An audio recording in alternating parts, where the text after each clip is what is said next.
धुआंधार प्रचार के बीच बीजेपी राष्ट्रीय अध्यक्ष जेपी नड्डा छत्तीसगढ़ पहुंच गए।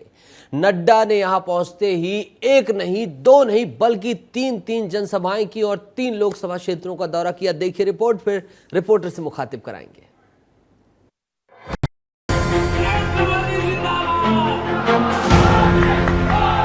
छत्तीसगढ़ में बीजेपी सभी लोकसभा सीटों को जीतने की कवायद में जुटी हुई है। बीजेपी की ओर से पीएम मोदी, रक्षा मंत्री राजनाथ सिंह, गृह मंत्री अमित शाह, योगी आदित्यनाथ ने जमकर प्रचार प्रसार किया है। कमल खिलाएंगे। अब इसी धुआंधार प्रचार को जारी रखने के लिए बीजेपी राष्ट्रीय अध्यक्ष जेपी नड्डा भी छत्तीसगढ़ पहुंच चुके हैं, जहां उन्होंने यहां पहुंचते ही एक नहीं, दो नहीं, बल्कि तीन जनसभाएं की। मोदी जी को आपने ताकत दी, सिटीजन अमेंडमेंट एक्ट लागू हुआ। नड्डा सबसे पहले बिलासपुर के लोरमी में तोखन साहू के लिए जनसभा करने पहुंचे। यहां उन्होंने कांग्रेस पर जमकर निशाना साधा। कांग्रेस पार्टी राम विरोधी, सनातन विरोधी और देश विरोधियों के साथ प्रेम करने वाली पार्टी है। तो आपने प्रधानमंत्री मोदी जी की निवेदन को सुना, समझा, हम सबके निवेदन को आपने समझा और आपने बघेल की कुशासित सरकार को उखाड़ फेंका और भारतीय जनता पार्टी की सरकार बनाई। इसके बाद जेपी नड्डा भिलाई पहुंचे, जहां उन्होंने दुर्ग से बीजेपी प्रत्याशी विजय बघेल के लिए वोट मांगे।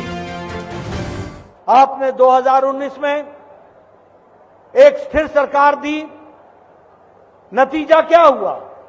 नतीजा यह हुआ कि जो आप सन 51-52 से जनसंघ के दिनों से कहते थे कि एक देश में 2 निशान, 2 विधान, 2 प्रधान नहीं चलेंगे और जम्मू कश्मीर को अभिन्न अंग के रूप में एक ही संविधान के दायरे में आना चाहिए, आपने मजबूत और स्थिर सरकार अपनी उंगली से कमल का बटन दबाकर 2019 में दिया और मोदी जी की इच्छा शक्ति ने 6 अगस्त 2019 को धारा 370 को धाराशाही कर दिया।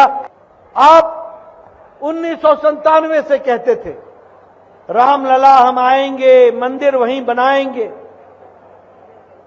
भारतीय जनता पार्टी ने कहा था कि हम राम मंदिर के रास्ते को प्रशस्त करेंगे।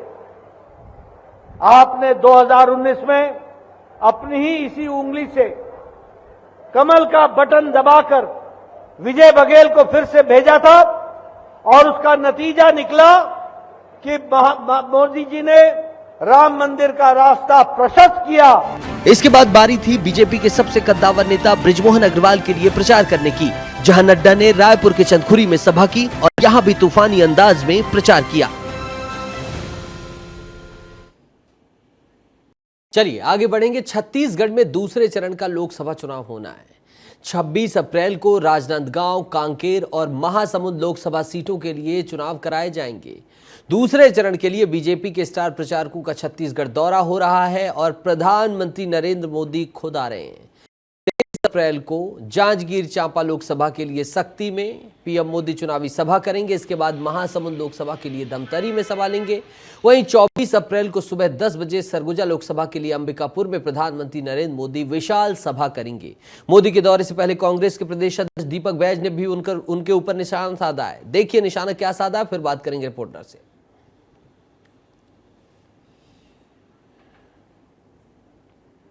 कल 2 दिन के दौरे पे प्रधानमंत्री नरेंद्र मोदी आ रहे हैं, इसका छत्तीसगढ़ में कोई फर्क नहीं पड़ेगा। विधानसभा चुनाव में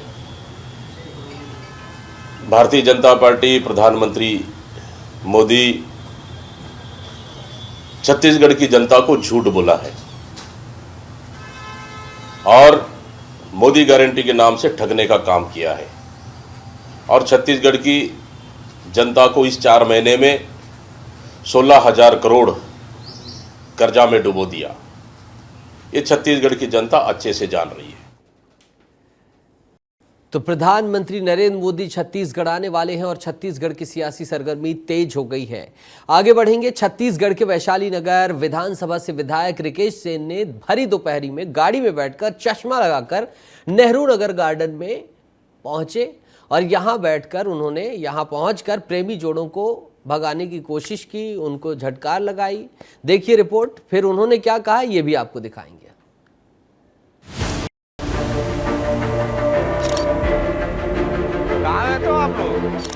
दुर्ग जिले के वैशाली नगर विधायक रिकेश सेन भरी दोपहरी में गाड़ी में बैठकर चश्मा लगाकर नेहरू नगर गार्डन पहुंच जाते हैं और यहां बैठे प्रेमी जोड़ों को भगाने लगते हैं। अड्डा बना के रखे हैं इन लोग, तो ये क्या है, अड्डा है क्या, ये क्या कर रहे हो यहाँ पे?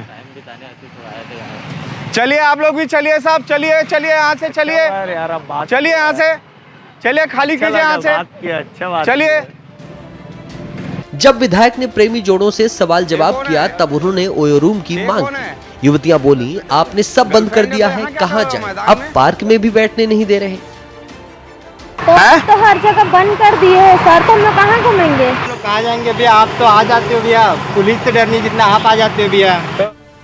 लोकसभा चुनाव का प्रचार जोरों पर चल रहा है। इसके बीच विधायक पार्क में छापा मारने पहुंचे थे।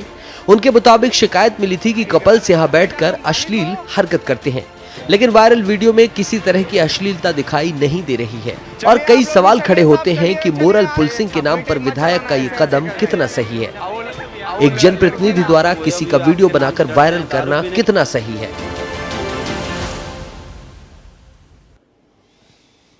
और रिकेश ने जैसे ये बयान दिया, वैसे विस्तार न्यूज का फर्ज बनता था कि उनका भी पक्ष लिया जाए। क्यों ऐसा उन्होंने किया ये भी जाना जाए। सुनिए रिकेश सेन ने विस्तार न्यूज से क्या कहा। छत्तीसगढ़ में इस वक्त एक वीडियो वायरल हो रहा है जहां पे एक बीजेपी विधायक एक गार्डन में जाते हैं और वहां जो युवा युवतियां बैठे रहते हैं उनको बोलते हैं कि आप कहीं दूसरे जगह पे जाइए, यहाँ पे लोग रहते हैं। वो वीडियो अब तेजी से वायरल हो रहा है। मेरे साथ वो विधायक है, विधायक रिकेश सेन, जो कि वैशाली नगर से बीजेपी से विधायक है। रिकेश सेन जी, राहुल गांधी मोहब्बत की दुकान खोल रहे हैं और आप मोहब्बत पर पहरा कर रहे हैं। राहुल गांधी जी को मोहब्बत का अर्थ समझना होगा।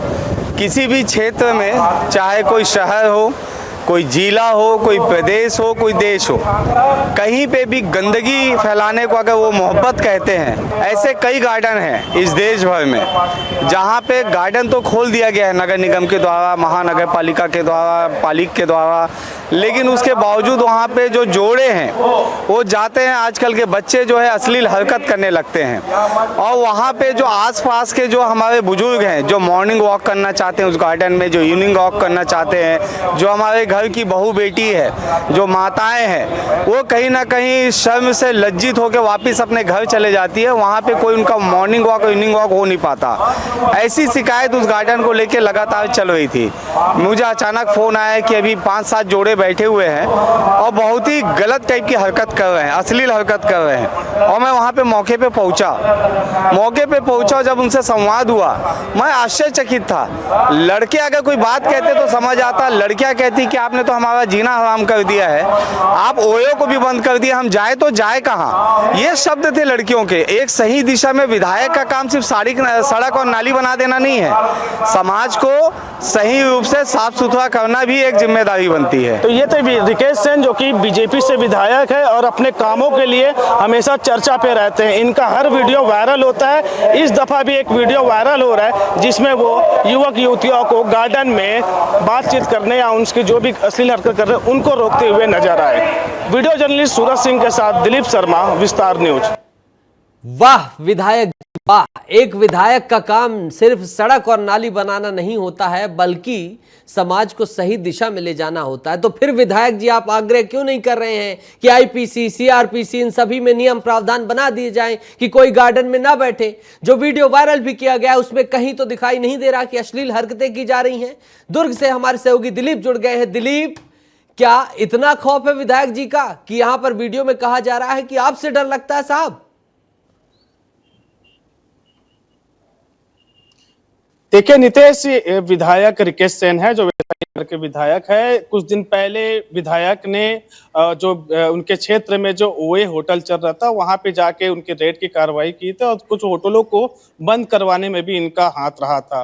तो कहीं ना कहीं जो ये जो वीडियो जो वायरल हुआ, यहाँ पे युवक युवतियां एक गार्डन में बैठे हुए हैं और वहां पे विधायक रिकेश सेन पहुंचते हैं और उनसे बातचीत कर रहे हैं और जिस तरह से बातचीत उनका चल रहा है, दिलीप घटना तो उसमें देख ली, संवाद दिलीप जो हो रहा है घटना देख ली, उसे समझा। अब उसके अन्य पहलुओं पर बात होगी क्या ये वीडियो खुद विधायक ने वायरल कराया था या उनके किसी चहेते ने वायरल किया था? क्योंकि ऐसा लग रहा है कि वीडियो प्रॉपर बनाया जा रहा है, सिनेमेटोग्राफी हो रही है जैसे ये जा रहे हैं। देखिए, वीडियो तो कहीं ना कहीं से वायरल होकर हमारे साथ पहुंची है। हो सकता है कि उनके तरफ से ही वीडियो वायरल हुआ होगा, लेकिन जो वीडियो है, जैसे कि आपने कहा कि क्या इस तरह से विधायक को जाके युवक को रोकना चाहिए, इस तरह से बात करना चाहिए, तो ये एक, जैसे कि आपने कहा कि सीआरपी एक धारा बना ले, तो ये एक तो अलग बात है। लेकिन जिस तरह से एक विधायक जा रहा है और अपने क्षेत्र में गार्डन में इस तरह से लोगों को देख रहा है और उसे रोकने की कोशिश कर रहा है। आपको बता दें कि इससे पहले भी ऋषिकेश सेन ऐसे कई सारे वीडियो उसको वायरल हो चुका है जो अलग अलग काम करने पे है। लेकिन जिस तरह से अगर युवक युवतियां वहां पे गार्डन में है, बातचीत कर रहे हैं, लेकिन वहां जाके विधायक उनको रोकते हैं और उनका जो संवाद है जिस तरह से हो रहा है, वो काफी लोगों को समझना पड़ेगा कि इस दिशा किस तरह से जा रहे हैं और विधायक उनको क्यों रोकना चाह रहे हैं। नितेश। दिलीप, बिल्कुल बेशक समझ रहे हैं, लेकिन बात वही है कि क्या अगर अश्लील नियम है कि खुले में अगर अश्लीलता की जाए तो कठोर कार्रवाई की जाए। इवन वीडियो भी अगर देखा जाता है खुले में अश्लील वीडियो तो उसके ऊपर कठोर कार्रवाई की बात कही जाती है। लेकिन मोरल पुलिसिंग के नाम पर इस तरह से धमकाना, डराना, ये तो सही नहीं है ना। एक जनप्रतिनिधि को शोभा नहीं देता। अगर ऐसा था तो पुलिस लगाना था। उत्तर प्रदेश में भी योगी आदित्यनाथ कठोर है, स्ट्रिक्ट हैं और पुलिस व्यवस्था भी की गई है। वहां पर ऐसी पेट्रोलिंग पार्टीज बनाई गई हैं। ऐसी चीजें भी तो हो सकती हैं ना कि विधायक बार बार वीडियो करके, वीडियो वायरल करके अलग अलग चीजों के सिर्फ और सिर्फ ये एक चर्चा का विषय बनाना चाहते हैं। देखिए, आपने कहा कि इस तरह के में जो पुलिस है और जो अन्य विभाग है उनका सहारा ले सकते हैं, लेकिन विधायक वहां जाके इस तरह से लोगों को रोकना, ये कहीं ना कहीं, हालांकि विधायक ऋषिकेश सेन ने इस पे अपनी ओर से जो दलीलें दी है, उनका कहना है कि उन्हें कुछ लोगों की, स्थानीय लोगों की शिकायत मिली थी कि यहाँ पे गार्डन में 2 से 4-5 जोड़े आकर यहाँ पे अश्लील हरकत करते हैं। तो उन्होंने जो दलील दी है वही देखने के लिए मैं पहुंचा था और वहां पे ये पाए हुए थे। लेकिन जैसे आपने कहा कि इसके अलग कानून है, इसके पुलिस इस पे जांच कर सकती है, पुलिस पहुंच सकती है, पुलिस को करना चाहिए, प्रोटोकॉल होता है। लेकिन विधायक वहां जाके इस तरह से बात करना और युवक युवतियों को बोलना कि यहाँ पे आप मत आओ, अश्लील हरकतें कर रहे हैं, तो कहीं ना कहीं एक बिल्कुल सवाल खड़े करता है। और हम ऋषिकेश सेन की मंशा पर सवाल नहीं उठा रहे, तरीके पर उठा रहे हैं, क्योंकि खुद प्रधानमंत्री नरेंद्र मोदी कहते हैं कि देश कानून से चलेगा, संविधान से चलेगा, विधान से चलेगा, और उसी की बात विस्तार न्यूज कह रहा है। हम किसी की मंशा को लेकर सवाल नहीं खड़े कर रहे हैं, ना किसी की व्यक्तिगत चीजों को लेकर टिप्पणी कर रहे हैं, बल्कि निजता के अधिकार की बात और तमाम चीजों की बात कर रहे हैं। आपने बात की, बेबाकी से बात की, ऋषिकेश सेन से उनका भी पक्ष जाना और इनका भी पक्ष जो था वो हमने रखा। उसके लिए बहुत बहुत शुक्रिया दिलीप आपका जुड़ने के लिए और तमाम बात करने का। आगे चलेंगे मध्य प्रदेश, क्योंकि मध्य प्रदेश के मुख्यमंत्री डॉक्टर मोहन यादव लोकसभा का तूफानी प्रचार जारी करते हुए आगे बढ़ रहे हैं। आज सीएम डॉक्टर मोहन यादव शाजापुर पहुंचे। यहां बीजेपी के प्रत्याशी महेंद्र सोलंकी के नामांकन में शामिल हुए। इसके बाद सीएम मोहन ने जनसभा को संबोधित किया। इस दौरान सीएम मोहन यादव कांग्रेस को लेकर हमलावर दिखे और कांग्रेस को गरीबों का हक मानने वाला करार दिया। सुनिए डॉक्टर मोहन यादव ने क्या कहा। मुख्यमंत्री डॉक्टर मोहन यादव सांसद अनिल फिरोजिया के नामांकन के बाद बीजेपी संभागीय मीडिया कार्यालय के शुभारंभ में पहुंचे। हमारे साथ इस समय खुद मुख्यमंत्री जी हैं। सर, लहर चल रही है, क्या कहेंगे?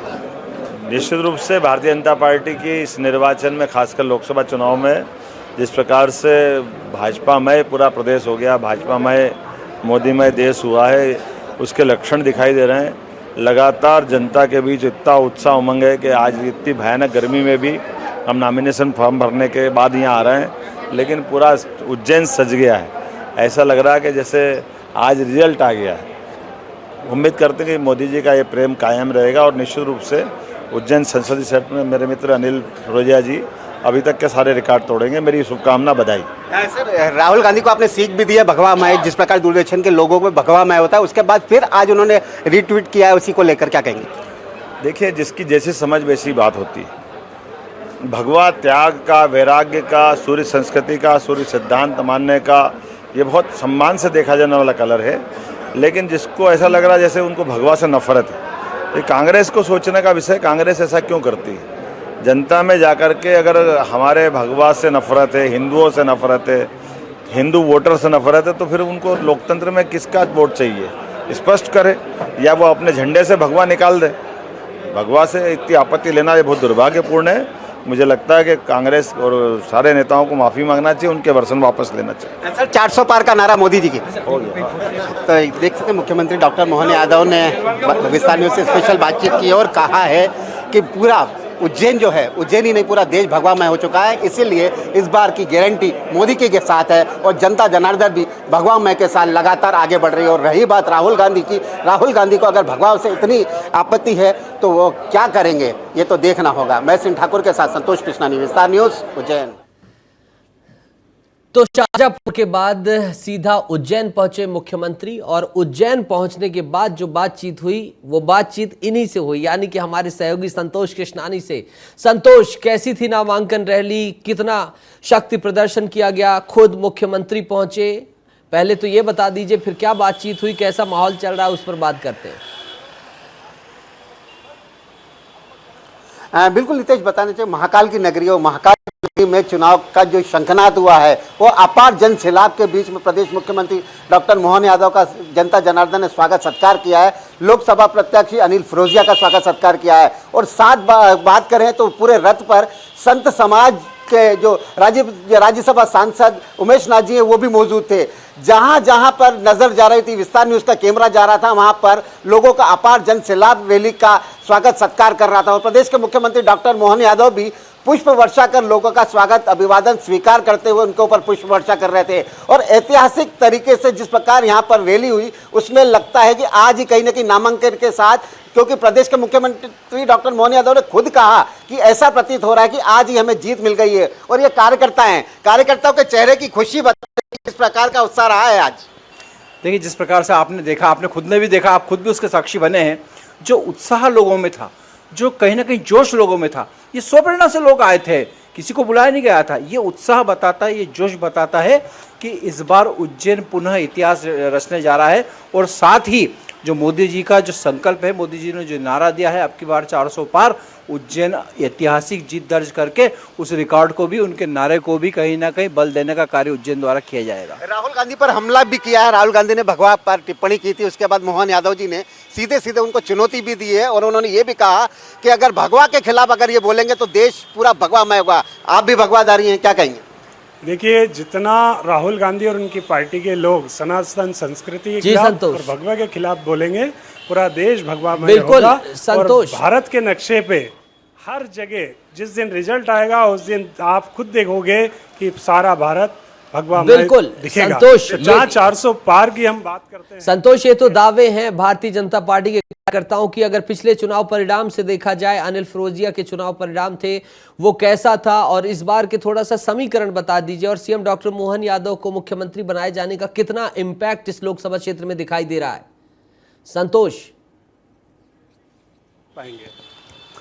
बिल्कुल नितेश, जिस प्रकार जो प्रदेश के मुख्यमंत्री गृहनगर से ही आते हैं, इसीलिए जनता उनको अपना बेटा मानती है, बेटे के साथ उनको भाई मानती है। महिलाएं 80-80 साल की बुजुर्ग महिलाएं यहाँ पर आई, अभिवादन करते हुए नजर आई और उनका तो सीधा सीधा कहना है हम तो बीजेपी को वोट देंगे क्योंकि बीजेपी ने हमें सब कुछ दिया है। ये सब बातें विस्तार न्यूज़ के कैमरे में कैद हुई है। और जिस प्रकार जो जनता जनार्दन का जो सहयोग आज रोड शो के माध्यम से बीजेपी को हासिल हुआ है, तो बीजेपी ने सीधे सीधे यही कहा है आज तो नामांकन नहीं, ये तो हमें जीत का आशीर्वाद महाकाल की नगरी से, महाकाल के भक्तों ने दिया है। तो कहीं ना कहीं जिस प्रकार रोड शो के माध्यम से, खास बात ये, आप जब आम सभा चले थे, आम सभा में राहुल गांधी पर जबरदस्त तरीके से मोहन यादव ने हमला भी किया है। और जिस प्रकार उनके जो भाषण हुए, भाषण में जो ऊर्जावान तरीके से कांग्रेस के कार्यकर्ताओं और कांग्रेस के जनप्रतिनिधियों को घेरा है, तो कहीं ना कहीं आने वाला जो कार्यकर्ता बीजेपी का वो जोश के साथ मैदान में उतरेगा। इसी की जो लहर है, हमारे साथ जो कार्यकर्ता थे, बिल्कुल बिल्कुल संतोष, वो कार्यकर्ता दिख रही है और खबर को लेकर आप में भी जो जुनून है, जो जोश है, वो भी दिख रहा है और पूरा प्रदेश देख रहा है कि किस तरह से चप्पे चप्पे पर आप जाते हैं और खबरें बताते हैं। संतोष, जुड़ने के लिए, इस ऊर्जा के साथ खबर बताने के लिए बहुत बहुत शुक्रिया, बहुत बहुत धन्यवाद। महाकाल की नगरी उज्जैन से अब चल लीजिए झीलों की नगरी भोपाल, जहां 24 तारीख को प्रधानमंत्री नरेंद्र मोदी आ रहे हैं। शाम 7 प्रधानमंत्री नरेंद्र मोदी का मेगा रोड शो होगा। भोपाल से भाजपा प्रत्याशी आलोक शर्मा के लिए प्रधानमंत्री रोड शो करेंगे। एमवीएम कॉलेज से रोशनपुरा चौराहे के अपेक्स बैंक तक तकरीबन 1.5 किलोमीटर लंबा प्रधानमंत्री नरेंद्र मोदी का रोड शो होगा। रोड शो से पहले तैयारियों में पुलिस प्रशासन जुट गया है। 25 आईपीएस की ड्यूटी लगाई गई है और जो रोड शो को लेकर तैयारियां हैं वो भी आप विस्तार न्यूज के कैमरे पर देख रहे हैं। और कुछ अब और एक्सक्लूसिव दिखाने का वक्त है आपको, जो कि हमारे सहयोगी हमारे स्टेट हेड श्याम सिंह तोमर दिखाएंगे। श्याम जी, मैं आपके पीछे रथ देख पा रहा हूं, क्या इसी रथ पर प्रधानमंत्री नरेंद्र मोदी रोड शो करने वाले हैं? जरा सा इस रथ की विशेषताएं बता दीजिएगा, दर्शकों को दिखा दीजिएगा, फिर महत्वपूर्ण पहलुओं पर बात करेंगे। बिल्कुल नितेश, आप मेरे पीछे उस रथ को देख रहे हैं जिसमें मोदी जो है रैली करने वाले हैं। ये जो है ऐतिहासिक रथ है क्योंकि हर जगह इसी रथ का जो है इस्तेमाल भाजपा करती है, प्रशासन करता है।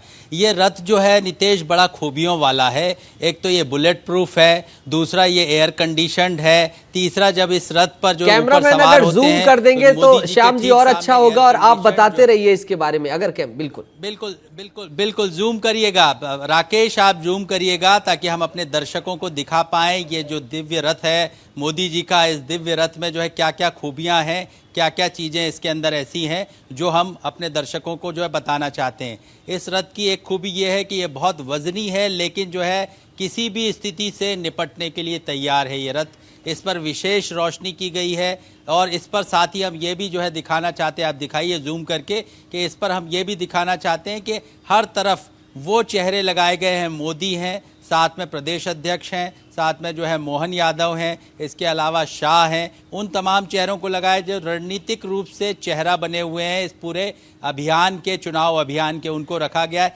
यही रथ जो है पूरी रैली में चलने वाला है भोपाल से।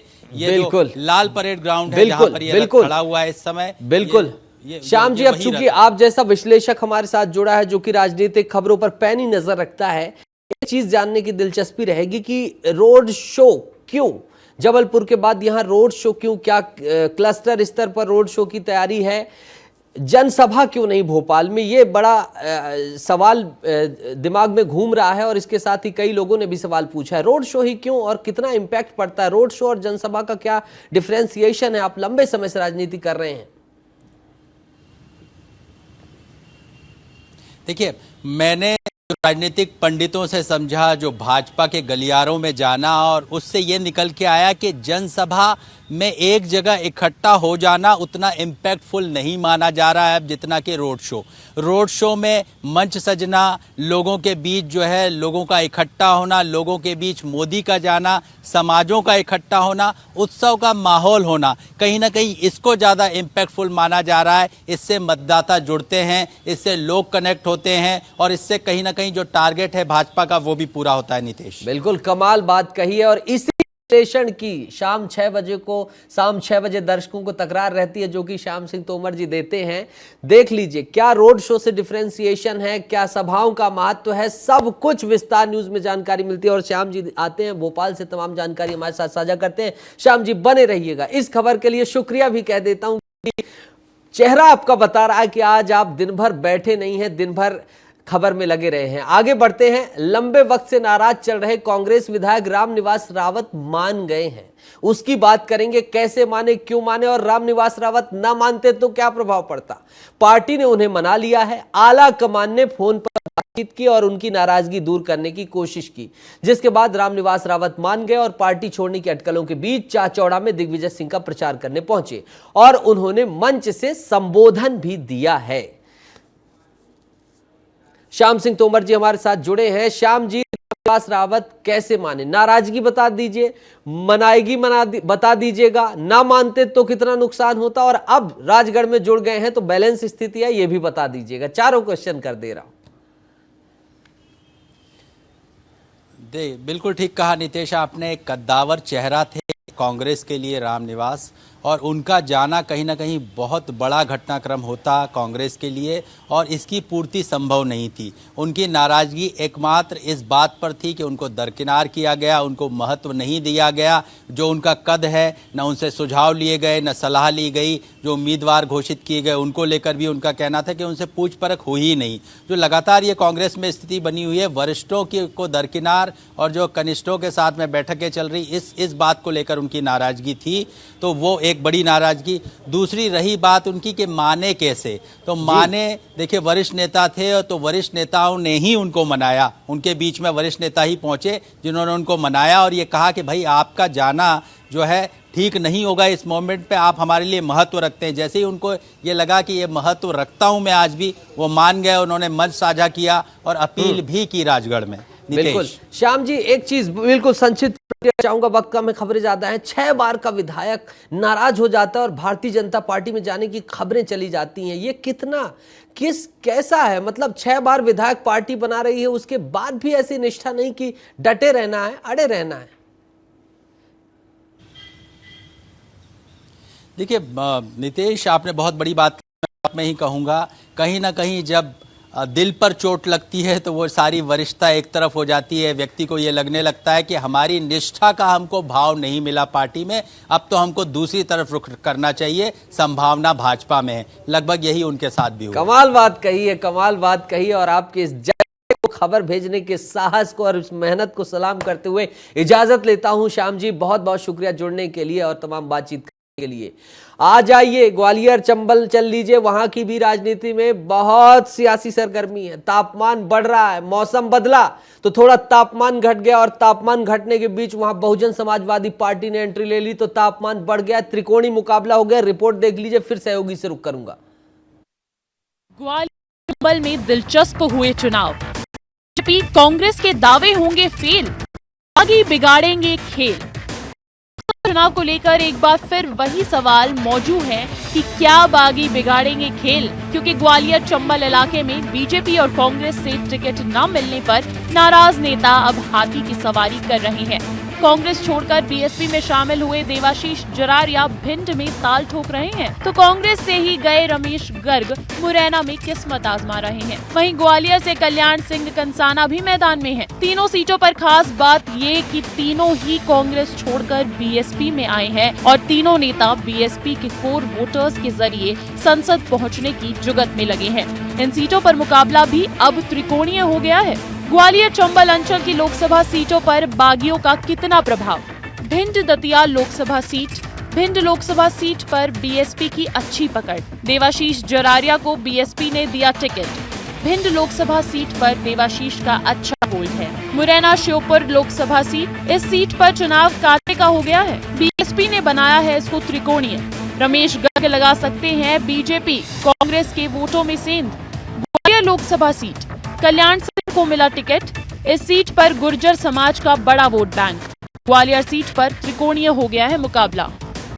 सवार उम्मीदवार अपनी अपनी जीत का दावा कर रहे हैं। बीएसपी के खाते में बड़ा वोट डाइवर्ट होता दिख रहा है, जिससे कहीं कांग्रेस को तो कहीं बीजेपी को नुकसान उठाना पड़ सकता है। लेकिन एक बात तय है कि इन सभी सीटों पर बीजेपी और कांग्रेस के बगावती नेताओं ने दोनों पार्टियों का गणित बिगाड़ दिया है। अनिल हमारे सहयोगी जुड़ गए। अनिल, विधानसभा में तो बीएसपी का जादू नहीं चला, लोकसभा में क्या माना जाए कि जादू चल जाएगा या बहुत ज्यादा डैमेज किसी दल को हो जाएगा? और डैमेज होगा तो किस दल को होता हुआ दिखाई दे रहा है? क्योंकि आपको याद होगा अमित शाह आए थे ग्वालियर में, उन्होंने कहा था कि खर्चा पानी दे रहे हो बीएसपी वालों को, प्रचार उनको करने दो। अभी क्या स्थिति है, क्या जनमानस में चल रहा है? अनिल बता दीजिए।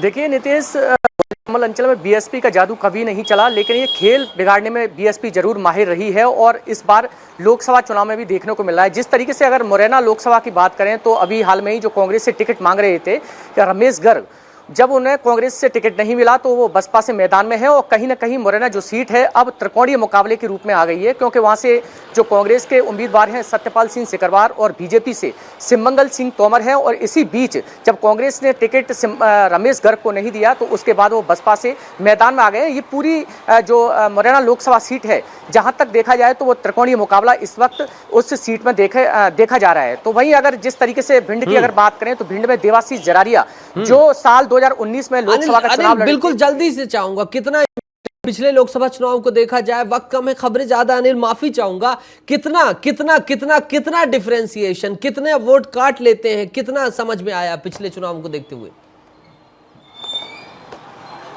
बिल्कुल देखिए नीतीश, ग्वालियर चंबल अंचल की इस तरीके से जो बागी हैं जो बसपा के टिकट पर मैदान में है वो जीतेंगे तो नहीं, लेकिन जिस तरीके से बीजेपी और कांग्रेस का खेल जरूर बिगाड़ेंगे। और जो जीत और हार का जो अंतर है उसमें भी काफी गणित बिगाड़ने वाली है बीएसपी, क्योंकि जिस तरीके से लगातार जब देखा गया है कि अभी तक ग्वालियर चंबल अंचल में बीएसपी भले ही लोकसभा का चुनाव नहीं जीती हो लेकिन ये खेल बिगाड़ने में हमेशा से माहिर रही है, खेल बिगाड़ने में माहिर रही है और ये की बात सामने आ रही है। लेकिन खेल कितना बिगड़ेगा इस पर भी रिपोर्ट बताएंगे अनिल, क्योंकि हमारे सहयोगी अनिल की ग्वालियर के चप्पे चप्पे पर है नजर। अनिल, आप बने रहिएगा।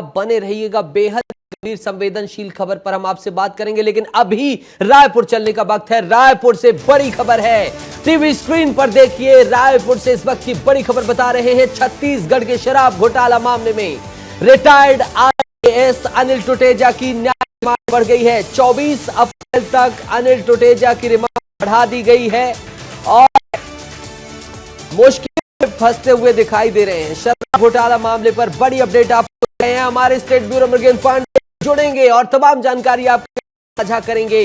24 अप्रैल टुटेजा की रिमांड बढ़ी है 24 अप्रैल तक, और फिर उसके बाद ईडी पेश कर सकती है। छत्तीसगढ़ का शराब घोटाला मामला है, बहुचर्चित शराब घोटाला मामला है। विस्तार न्यूज आपको लगातार तमाम जानकारियां इससे साझा कर रहा है, चाहे वो अनवर डेवर की बात की जाए जितने दिनों की न्यायिक रिमांड पर भेजा गया है, चाहे वो त्रिपाठी की बात की जाए, सब कुछ हमने आपको बताया है। लगातार जानकारी साझा कर रहे हैं और मृगेंद्र पांडे से हम जुड़ेंगे और तमाम जानकारी के साथ साझा करेंगे। 24 अप्रैल तक टुटेजा की रिमांड बढ़ा दी गई है। ईडी अनिल टुटेजा को कोर्ट में पेश करेगी 24। हमारे सहयोगी जुड़ गए हैं मृगेंद्र। कल 24 घंटे की, अब 2 दिन की, ये चल क्या रहा है अंदर खाने में, बता दीजिए आप दर्शकों को। देखिए, जो छत्तीसगढ़ का करीब 2000 करोड़ का शराब घोटाला है उसमें उसके मास्टरमाइंड है अनिल टुटेजा। इस मामले में अब तक अनवर डेबर और AP त्रिपाठी की गिरफ्तारी हो चुकी है। ईडी की टीम इस बार लगातार पूछताछ कर रही है और सब कुछ एक एक चीज को पड़ताल कर रही है, इसलिए इनकी 2 दिन की न्यायिक रिमांड और बढ़ाई गई है। अनिल टुटेजा को इसलिए भी क्योंकि देखिए हमने लगातार दिखाया, लगातार बताया कि अनिल टुटेजा को ही मास्टरमाइंड माना जा रहा है, तो हर वो तथ्य, हर वो सबूत जो है उसको वेरीफाई कर रही है जो पिछले 2 साल से जांच में आया है। जी अनिल टुटेजा लगातार जब सुप्रीम कोर्ट से राहत लेकर आ गए थे तो ईडी को भी कहीं ना कहीं कुछ मुश्किल जा रही है, या साक्ष्य जो मिले थे मृगेंद्र उन्हें पेश करने में, या कोई और नई प्लानिंग के साथ ईडी आ रही है? देखिए, जब उनको राहत मिली कोर्ट से, अगले ही दिन ईडी ने एक नई FIR दर्ज की और उस FIR के आधार पर ये पहली गिरफ्तारी की गई है। आपको बता दें, इस मामले में एक्साइज डिपार्टमेंट के टॉप 30 अधिकारियों का भी नाम है और उन लोगों तक भी ईडी पहुंचने वाली है। आने वाले कुछ दिनों में ईडी के अधिकारी उन लोगों से भी पूछताछ करेंगे और जहां तक ये संभावना जताई जा रही है कि 10 से 12 अधिकारियों की और गिरफ्तारी हो सकती है। इसमें AP त्रिपाठी ऑलरेडी पहले से ही गिरफ्तार हैं, तो आबकारी विभाग के करीब 20-25 अधिकारियों की मुश्किलें और बढ़ सकती हैं। देख लीजिए ये जानकारी मुझे, इसलिए मैंने ये प्रश्न किया और देखिए कितनी कमाल की जानकारी मृगेंद्र जी ने दे दी। बहुत बहुत शुक्रिया इस बेहद महत्वपूर्ण जानकारी के लिए, अंदर खाने की खबर के लिए, मृगेंद्र जी जुड़ने के लिए, तमाम चीजों के लिए। एक बार फिर से आ जाइए, रायपुर से सीधा चलेंगे चंबल अंचल ग्वालियर।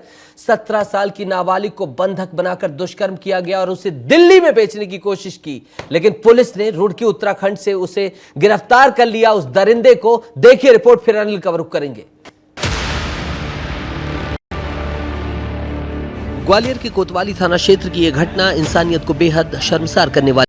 एक नाबालिग मासूम के साथ जिस तरह से दरिंदगी की सारी हदें पार की गईं, उससे किसी भी इंसान के रोंगटे खड़े हो जाएंगे।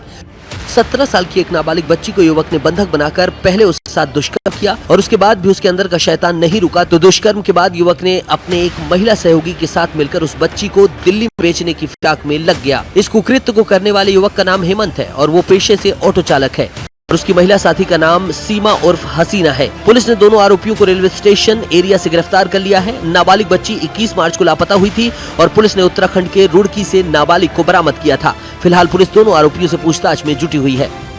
कोतवाली थाना क्षेत्र में एक किशोरी के संबंध में अपहरण की जो रिपोर्ट दर्ज की गई थी और जब किशोरी के परिजन रुड़की से लेके आए थे तो उसके स्टेटमेंट के आधार पर एक महिला और एक पुरुष का नाम आया था। दोनों आरोपियों को कोतवाली पुलिस द्वारा रेलवे स्टेशन से मुखबिर की सूचना पर से उनको हिरासत में लेकर गिरफ्तार किया गया है। इस तरह की घटना इंसानियत को शर्मसार करने वाली घटना है। इंसानियत के दामन पर कलंक है और न जाने कब बच्चियों और औरतों के साथ इस तरह की हैवानियत से मुक्ति मिलेगी।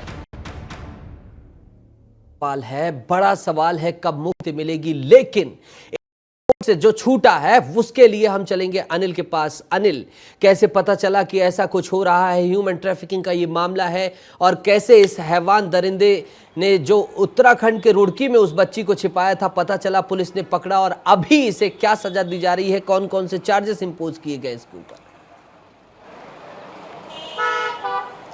बिल्कुल, देखिए नितेश, इस पूरे मामले में एक और पुलिस को गिरफ्तार किया है क्योंकि यह नाबालिग बच्ची को रेड लाइट एरिया में कारोबारियों को बेचने के ले जा रहे थे, लेकिन उसी दौरान जब पुलिस को सूचना मिली तो उन दोनों को गिरफ्तार कर लिया है। सबसे खास बात यह है कि जो नाबालिग बच्ची है वो फुटपाथ पर गुब्बारे बेचती है और अपने परिवार का पालन पोषण करती है। वहीं ये दोनों आरोपी हैं महिला पुरुष। जो पुरुष है वो ऑटो चालक है और महिला है जो रेलवे स्टेशन के जो पुल हैं उसके नीचे रहती है। उसी दौरान जब ये नाबालिग बच्ची जब रेलवे स्टेशन के किनारे पर घूम रही थी उसी दौरान इन दोनों आरोपियों ने उसको बंधक बनाया। गुब्बारे बेचकर वो बेचारी अपना भरण कर रही थी, पेट चला रही थी और उसको बेचने निकल गए थे। अनिल, कहीं इन्होंने औरों को भी तो नहीं बेचा? इस संदर्भ में भी पुलिस तफ्तीश कर रही है। बिल्कुल, देखिए नितेश, इन दोनों को जब गिरफ्तार किया है पुलिस ने तो उसके बाद इन दोनों से ही पूछताछ की जा रही है और पुलिस उस रेड लाइट एरिया में भी संपर्क कर रही है लोगों से कि हो सकता है कि इन दोनों आरोपियों ने जो फुटपाथ पर रहने वाली बच्ची हैं उनको बंधक बनाकर बेचा हो। तो इस पूरे मामले में पुलिस मामले में तफ्तीश कर रही है। अनिल, इन्हें हवालात भेज दिया, चक्की पीसने के लिए भेज दिया गया है। देखिए बिल्कुल, अभी इन दोनों से पूछताछ करने के बाद इन दोनों को जेल भेज दिया है और पुलिस ठीक है और आगे की जो भी अपडेट होगी अनिल यहीं आएंगे और आपको बताएंगे विस्तार न्यूज में। अनिल, बहुत बहुत शुक्रिया जुड़ने के लिए और तमाम जानकारी साझा के लिए। रुक करेंगे धार का, जहां भोजशाला में वैज्ञानिक पद्धति से सर्वेक्षण किया जा रहा है। 32वां दिन रहा। एएसआई के अधिकारियों और कर्मचारियों ने सुबह के समय भोजशाला में प्रवेश किया। पूरे दिन टीम के अधिकारियों ने सर्वे किया, कई बिंदुओं पर सर्वे किया है और यह तमाम जानकारी लगातार आपको विस्तार न्यूज बता रहा है। आज 32वें दिन की भी जानकारी विस्तार न्यूज ने आपके साथ साझा की है। बुलेटिन में इतना ही। आपके शहर आपके रिपोर्टर में हर खबर को आपके शहर जाकर आपके रिपोर्टर से बताते हैं। हर शाम आपका शहर आपका रिपोर्टर देखिए और आगे देखिए लोकसभा हमारे सहयोगी अंचल शुक्ला के साथ। मुझे दीजिए इजाजत, नमस्कार।